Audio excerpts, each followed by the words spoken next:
Hi everyone, मैं रोहन यादव आप सभी का एक बार फिर से अपने यूट्यूब चैनल पर स्वागत करता हूं। आज मैं आप लोगों के लिए राजस्थान पब्लिक सर्विस कमीशन के बारे में थोड़ा सा चर्चा करूंगा।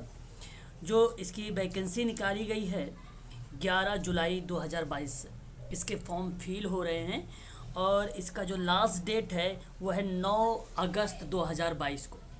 तो जो स्टूडेंट ने अगर अभी तक अप्लाई नहीं किया है वो आरपीएससी को अप्लाई कर सकता है, राजस्थान लोक सेवा आयोग में। ठीक है, इसकी लास्ट डेट जो बताई गई है वह आप लोग ध्यान रखिएगा 9 अगस्त 2022 को है। ठीक है, तो आज हम लोग जो चर्चा करने वाले हैं समाजकारी पर, बेसिकली आरपीएससी में इसके सिलेबस को लेकर। देखिए, मैंने आप लोगों को बता दूं कि ये जो आरपीएससी सोशल वर्क के संबंध में है, मैं आप लोगों को अगस्त से इसका एक नया बैच स्टार्ट कर रहा हूँ।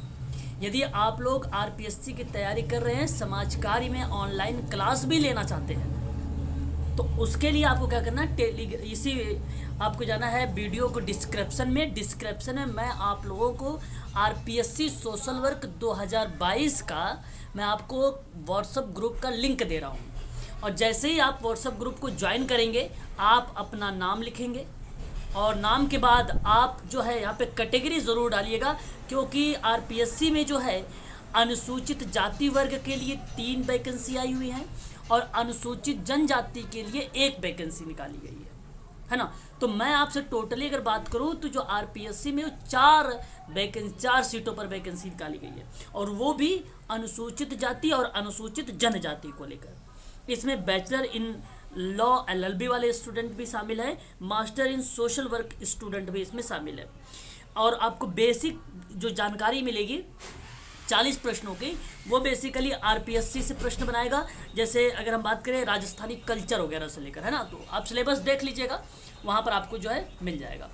ठीक है, चलिए स्टार्ट करते हैं। थोड़ा सा मैं आप लोगों को बता दूं कि आरपीएससी सोशल वर्क का मैं जो आप लोगों को करवाऊँगा उसका सिलेबस क्या क्या है। देखिए, आरपीएससी सोशल वर्क में अगर मैं बात करूँ, प्रोटेक्शन ऑफिसर की वैकेंसी निकाली गई है, और ये जो है 2018 का जो सिलेबस था उसी पर आधारित है आरपीएससी का भी सिलेबस, 2022 का भी। ठीक है, कोई चेंजेस नहीं हुए। जैसे क्या होता है कि सिलेबस में परिवर्तन होता है, तो इसमें परिवर्तन नहीं है। अगर परिवर्तन होता तो साइट पर वहाँ पे अपलोड हो जाता। ठीक है, तो 2018 वाला ही सिलेबस पे आधार बना के, बेस बना के आपको तैयारी करनी है 2022 को लेकर में। हाँ, कुछ इंपॉर्टेंट चीज़ें हैं, जैसे मैं चर्चा पर चर्चा आप लोगों से करूंगा जब आप लोगों की क्लास लूँगा, तो एक्स्ट्रा चीज़ें बताऊँगा। जैसे परिवार के बारे में हो गया, बता दिया आपको, कुछ अधिनियम के बारे में हो गया, मैं आपको बता दूंगा वहाँ पे। ठीक, कुछ थेरेपी, जैसे थेरेपी कुछ इसमें दिया गया है, थेरेपी की अभी बात करूँगा, तो और भी थेरेपीज़ हैं। ठीक है, मेडिकल सोशल वर्कर कौन कौन सी थेरेपीज प्रोवाइड कराता हूँ वो मैं आप लोगों को जानकारी दूंगा। कौन कौन से सोशल वर्क में थ्योरीज होती है ये मैं आपको जानकारी दे दूंगा। तो कुछ चीज़ें हैं जो आप लोगों से पूछी जाएंगी, थोड़ा सा हट के, लेकिन वो होगा सोशल वर्क से ही संबंधित। अधिनियम भी आ सकता है, थेरेपी भी आ सकती है, है ना, सिद्धांत किसने कौन सा दिया है, योजनाएं कब कब संचालित की गई हैं, ये भी प्रश्न बनाए जा सकते हैं। ठीक है, तो इस चीज़ को आप लोग जो है ध्यान रखिएगा। तो शुरुआत करते, देखिए ये आपका पहला पॉइंट होगा जिसे हम इसको यूनिट बोलेंगे। यूनिट नंबर 1 में क्या है, समाज कार्य की नेचर पे बात करेंगे, समाज कार्य का विकास कैसे हुआ है ना, इसके बारे में हम लोग पर चर्चा करेंगे। फिर सामाजिक कार्यकर्ता की भूमिका क्या है समाज कार्य में, है ना। फिर उसके बाद सामाजिक अवधारणा, मानव व्यवहार और शासन की बात करें। देखिए, सामाजिक अवधारणा पर मानव व्यवहार की जो है सामान्य बिहेवियर और असामान्य बिहेवियर के बारे में जो है यूजीसी में भी दिया गया है, परंतु हमें भी पढ़ना है तो मेडिकल सोशल वर्क के आधार पे ही पढ़ना है। ठीक है, उसको जो है मैं आप लोगों को प्रोवाइड कराऊंगा। समाजशास्त्र में बुनियादी अवधारणाएं क्या है, ठीक है, जैसे समाज क्या है, सामाजिक समूह क्या है, समुदाय क्या है, संस्था क्या है, संस्कृति क्या है, सामाजिक संरचना क्या है, सामाजिक व्यवस्थाएं क्या है, सामाजिक स्तरीकरण क्या है, सामाजिक नियंत्रण क्या है, सामाजिकरण क्या है, सामाजिक परिवर्तन क्या है। ये फैक्ट है। सामाजिक जो समाजशास्त्र है उसके आधार पे कुछ कॉन्सेप्ट दिया गया समाजशास्त्र में, जैसे समुदाय, समूह, संस्था, संरचना, स्तरीकरण, व्यवस्था, सामाजिक नियंत्रण, सामाजिकरण, सामाजिक परिवर्तन। ठीक है, नौकरशाही भी पूछ सकता है आप लोगों से, कार्ल मार्क्स के अवधारणाएं भी आ सकते हैं यहाँ से, है ना। तो ये सारी थोड़ा सा एक्स्ट्रा में जोड़ के यहाँ पे बता दूंगा आप लोगों को। ठीक है, तो ये सारी चीज़ें मैं कवर करवाऊंगा आप लोगों का। तो यहाँ पे अगर मैं बात करूँ, आरपीएससी का यूनिट नंबर 1 में दिया गया है। अगर हम यूजीसी की बात करते हैं तो यूनिट नंबर 2 का ये सिलेबस यहाँ पर मेंशन कर दिया है ना। तो मैं आपको बता रहा हूँ, यहाँ पे आपका सारी चीज़ें मैं कवर करवाऊंगा आप लोगों से। ठीक है ना, चलिए यूनिट नंबर 2 में देखिए मनोविज्ञान की बुनियादी अवधारणाएं है, तो अनुभूत है, सीखना है, प्रेरणा, भावना, बुद्धिमत्ता, भूमिका, ये है आरपीएससी का यूनिट नंबर 2 का, ये आपको मिलेगा। सोशल वर्क में बात कर रहा हूँ मैं, आरपीएससी में किसकी बात कर रहा हूँ, सोशल वर्क की बात कर रहा हूँ। सोशल वर्क का ये सिलेबस आपके सामने है। सामूहिक व्यवहार आएगा, मनोविज्ञान और समाज कार्य के बीच में संबंध क्या है। देखिए वेरी वेरी मोस्ट इंपॉर्टेंट, व्यक्तित्व के सिद्धांत से हर बार प्रश्न आता है ये। देखिए आरपीएससी में भी है व्यक्तित्व का सिद्धांत, इस टॉपिक को आप अवश्य पढ़ के जाइएगा सभी लोग, क्योंकि यहाँ से आपको 2 से 3 नंबर आपको गेन कराएगा ये व्यक्तित्व का सिद्धांत। ठीक है, मैं इसके बारे में चर्चा करूंगा आप लोगों को। व्यवहार का निर्धारण क्या है, अनुवांशिकता, पर्यावरण, है ना, यहाँ पर देख लीजिए। फिर राजनीति विज्ञान में आ जाइए, यूनिट नंबर 3, यहाँ पे उसकी बुनियादी अवधारणा है, जैसे राज्य की बात करेगा, राष्ट्र की बात करेगा। अब देखिए भारतीय संविधान में आपको पूरा संविधान नहीं पढ़ना है, उसकी विशेषता पढ़नी है, लक्षण पढ़ना है, ठीक है, और उसमें जो है भाग कितने हैं, ठीक है, ये पढ़ने हैं आपको। भाग के साथ साथ अनुसूचियाँ कितनी है, इसको आपको ध्यान रखना। मैं आपको बताऊंगा कि कौन कौन सा अनुच्छेद आपको याद रखना है, स्रोत आपको याद रखना होगा, ये आपका भारतीय या भारत के संविधान से होगा। फिर न्यायपालिका, विधायिका और कार्यपालिका, ये 3 चीज़ें आपको ध्यान रखना होगा, है ना, ये चीज़ें, ठीक है। फिर उसके बाद मताधिकार के बारे में पढ़ना है, सामाजिक नीति और सामाजिक कार्य का अभ्यास में आपको मानवाधिकार को सैद्धांतिक अभिविन्यास क्या है ये देखना है, ठीक है। फिर संधिया के बाद, ये काफ़ी इंपॉर्टेंट टॉपिक रहता है, संधिया और कन्वेंशन भारत में मानवाधिकार को लेकर, ये भी पढ़ देंगे आप, है ना। कौन कौन सी संधि हुई है, कौन कौन से संरक्षण चलाए गए, इसके बारे में बात करेंगे। फिर देखिए अभी मैंने अभी हाल ही में समाज यूनिट नंबर अगर हम 7 की बात करें, यूजीसी के बात हिसाब से चलें, तो सामाजिक नीति और सामाजिक कार्य का अभ्यास दिया गया। तो यहाँ पे केवल दिया है सामाजिक नीति का अवधारणा, आपको कॉन्सेप्ट समझना है। मैं आपको बता दूंगा सामाजिक नीति से क्या क्या प्रश्न आते हैं, कैसे कैसे बनाएंगे, वो प्रैक्टिस करवा दूंगा।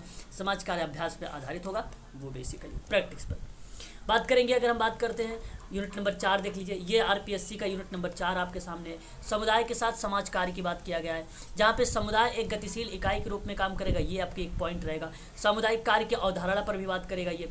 उसमें राजनीति और सिद्धांत, देखिए अब यहाँ पे हम थोड़ा सा देखेंगे, पहले तो देखेंगे कम्युनिटी ऑर्गेनाइजेशन की विशेषता क्या है, फिर कम्युनिटी क्या है, कम्युनिटी कितने प्रकार की होती है, ठीक है। यहाँ पे एक आता है रेडक्लिफ ब्राउन का नाम, ठीक है, उसका भी नाम याद रखेंगे। उसकी विशेषताएं 3 टाइप की है। फिर कम्युनिटी ऑर्गेनाइजेशन में थोड़ी सी इतिहास को देखेंगे, ठीक है, और फिर उसके बाद उसके कार्यों को देखेंगे, ये आपका क्लियर हो जाएगा। फिर वहाँ पे समुदाय के अंतर्गत जो है प्रिंसिपल कौन कौन से हैं, और प्रारूप के साथ आपका टॉपिक यहाँ पे समाप्त हो जाए। देखा अब यहाँ पे प्रारूप नहीं है, लेकिन आपको ये सारी चीज़ें पढ़नी होगी, क्योंकि आरपीएससी का एग्जाम है, तो इसलिए आपको ये सारा दे सकता है आप लोगों को। फिर बात करेंगे अगर हम यूनिट नंबर 5 में, तो व्यक्तियों के साथ सामाजिक कार्य के देखो। अब देखो यहाँ पे केस वर्क आ गया, केस वर्क के बारे में पढ़ना है, विशेषताएं क्या है, उसकी नेचर क्या है, उसके घटक कौन कौन से, जैसे घटक के बारे में मैंने आपको बताया है ना, पार्लियामेंट के बारे में। फिर टेक्निक कौन कौन सी आती है, फिर उसके अभ्यास के साथ समूह के साथ में किस तरीके से समाज कार्य अभ्यास करेंगे आप। तो यहाँ पे आपको मैं बता दूँ, इस यूनिट नंबर 5 में group work plus case work दोनों इन्वॉल्व कर दिया गया, ठीक है। ये आपकी प्राथमिक प्रणाली है ना समाज कार्य की। अच्छा आगे बात करते हैं नेक्स्ट पॉइंट पर। देखिए आपका आ गया अब पॉइंट नंबर 6। पॉइंट नंबर 6 में बात करेंगे हम लोग रिसर्च। तो ये रिसर्च है समाज कार्य का। समाज कार्य के रिसर्च में हम देखेंगे उसकी बेसिक अवधारणा है, फिर उसके बाद उसके कौन कौन से टाइप होते हैं, फिर उसके बाद हम देखेंगे सैंपल क्या है, प्रतिचयन किसको बोलते हैं। प्रतिचयन मतलब जो उसके चरण हैं, मतलब टोटली मिला जुला के लगभग 9 से 10 चरण है, ठीक है। कहना ये उचित भी नहीं है कि 9 से 10 ही है, 15 भी जा सकते हैं, 20 भी जा सकते हैं ना। तो सबके अलग अलग विद्वान अलग अलग तरीके से समाज कार्य शोध के चरण बताए। मैं सारे चरणों पर बात करूंगा। फिर उन्हीं चरणों को जब हमें एक एक करके डिफाइन करके पढ़ने लगेंगे, एक एक करके पीडीएफ उसका प्राप्त करने लगेंगे ना, तो आपको समझ में आ जाएगा। जैसे अनुसंधान के तरीके देखिए, अनुसंधान का डिज़ाइन का निर्माण करना होगा, डेटा संग्रहण करना होगा, सारणीकरण करना होगा, विश्लेषण करना होगा, मात्रात्मक और गुणात्मक तकनीकी का प्रयोग करना होगा, है ना। तो ये सारी चीज़ें आपका समाज कार्य शोध बहुत छोटा सा है, लेकिन बहुत सारी जानकारियाँ इसमें जो है शामिल की गई हैं, ठीक है। बात करते हैं 7 पे, कल्याण की बात करेगा, सामाजिक सेवाओं के प्रशासन पर और समाज कल्याण के विकास पर। तो समाज कल्याण प्रशासन क्या है, लूथर गुलिक के बारे में पोस्ट कार्ड को अगर हमने ब्रीफ जानकारी रख लिया वो बहुत है। फिर उसके अवधारणा क्या है, उसके कॉन्सेप्ट क्या है, उसकी विशेषताएं क्या है, उसके उद्देश्य क्या है, ठीक है, उसके कौन कौन से टाइप है समाज कल्याण प्रशासन के, ठीक है। उसके साथ साथ रणनीति और प्रशासन के तंत्र को भी हम याद रखेंगे। फिर सामाजिक न्याय की बात करेंगे, अधिकारिता मंत्रालय, ये तो आप जानते ही होंगे। तो सामाजिक न्याय के आयाम कौन कौन से, साधन कौन से, ये चीज़ें आ जाएगी, ठीक है।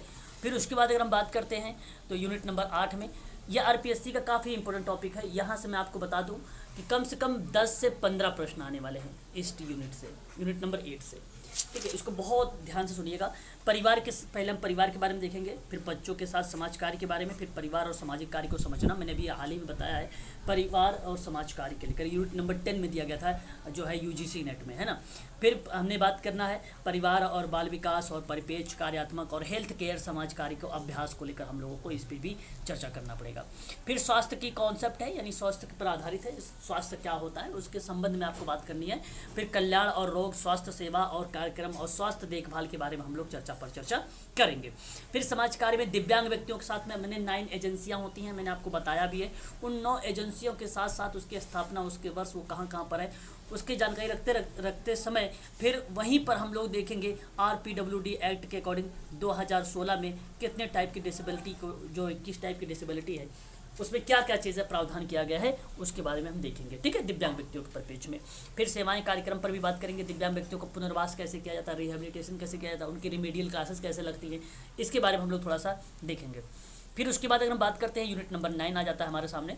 यूनिट नंबर 9 जो होगा सामाजिक अव्यवस्था है। अर्थ के बारे में बात करें, अवधारणा, अलगाव और भिक्षावृत्ति, वैश्यावृत्ति और मादक द्रव्य का सेवन, अपराध, किशोर अपराध और देखिए सफ़ेद पोश अपराध। आपने नाम सुना है व्हाइट कॉलर क्राइम के बारे में, बहुत ही फेमस विद्वान है व्हाइट कॉलर क्राइम में, जो कि यहाँ पर व्हाइट कॉलर क्राइम में आप लोगों से और वैश्यावृत्ति में, भिक्षावृत्ति में और मादक द्रव्य जो है पदार्थों में, यहाँ से श्योर है कि आपसे 4 से 5 प्रश्न देखने को मिलेगा। ध्यान रखिएगा, 4 से 5 टाइप के यहाँ पे प्रश्न आपको देखने को मिलेंगे। ठीक है, यहाँ पे आप ध्यान रखिए, जैसे व्हाइट कॉलर क्राइम के बाद जैसे सफ़ेद पोश बोलते हैं इसको, तो ये बेसिकली सुदरलैंड का है।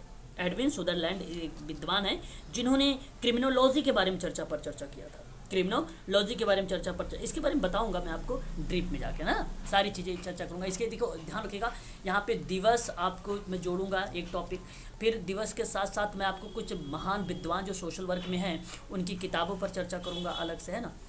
वो सारी चीज़ें आप लोग ध्यान रखिएगा, ये किताब ही थी जो व्हाइट क्राइम कॉलर के बारे में बात किया था। ठीक है, फिर अगर हम बात करते हैं यूनिट नंबर 10 में, परामर्श सिद्धांत क्या है, व्यवहार परामर्श के नियोग और परामर्श दृष्टिकोण, तकनीकी प्रक्रिया, विभिन्न सेटिंग मतलब रणनीति और परामर्श का अभ्यास, ये सारी चीज़ें मैं आपको जो है प्रोवाइड कराऊंगा। ठीक है, वो था हिंदी में।